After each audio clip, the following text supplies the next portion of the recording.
आत्मा परमात्मा का ही अंश होता है, इसलिए वो नित्य, अजन्मा, सनातन और सर्वव्यापी है, स्थिर रहने वाला और अचल है। अछेद्यो अयम अदायो अयम अक्लेद्यो अशोष एव च नित्यः सर्वगता स्थाणुर अचलो अयम सनातनः। हे पार्थ, आत्मा को न कोई शस्त्र काट सकता है, न उसे अग्नि जला सकती है, इसको जल नहीं गला सकता, न इसे वायु ही सुखा सकती है।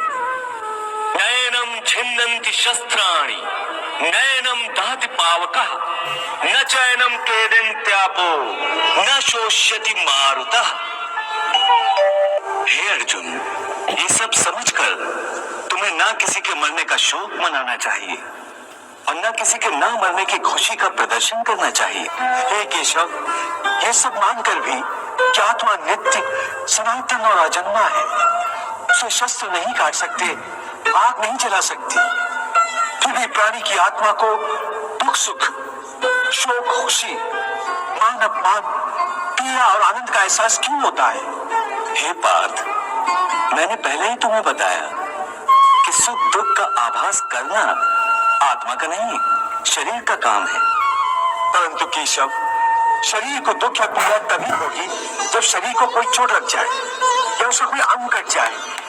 जैसे शरीर आग में जल जाए, उससे जो पीड़ा होती है वो तो शरीर की पीड़ा है। परंतु मान हानि होने से जो दुख होता है या मान होने से जो आनंद आता है, उसमें तो शरीर को कोई चोट नहीं पहुंचती। वो मान हानि का दुख, वो कीर्ति की पीड़ा तो आत्मा को ही होती है ना।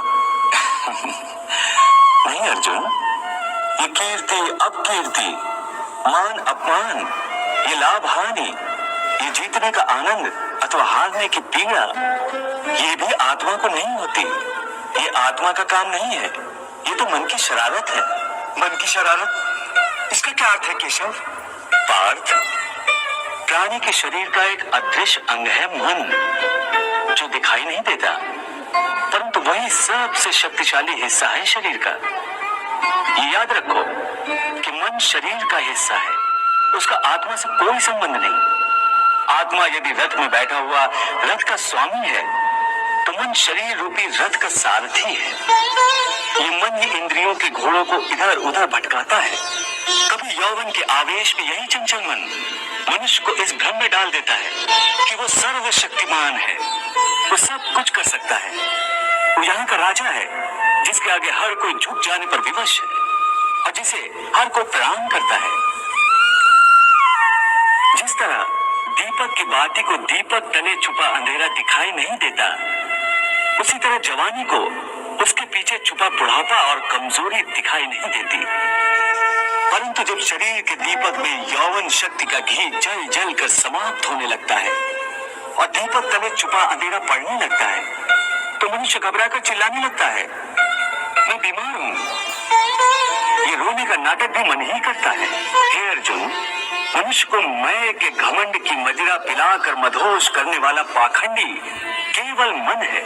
हे केशव, मन तो वायु की तरह चंचल है। जिस प्रकार बहती हुई हवा पर काबू पाना असंभव है, इसी प्रकार इस चंचल मन को अपने अधीन करना अति दुष्कर काम है। हे अर्जुन, तुम्हारा यह कहना सत्य है कि मन अति चंचल है, उसे अपने वश में करना बहुत मुश्किल है। मुश्किल है जनार्दन, असंभव है। नहीं अर्जुन, मुश्किल अवश्य है, परंतु असंभव नहीं है। तुम्हारा कहना है कि मन को वश में करने का कोई तरीका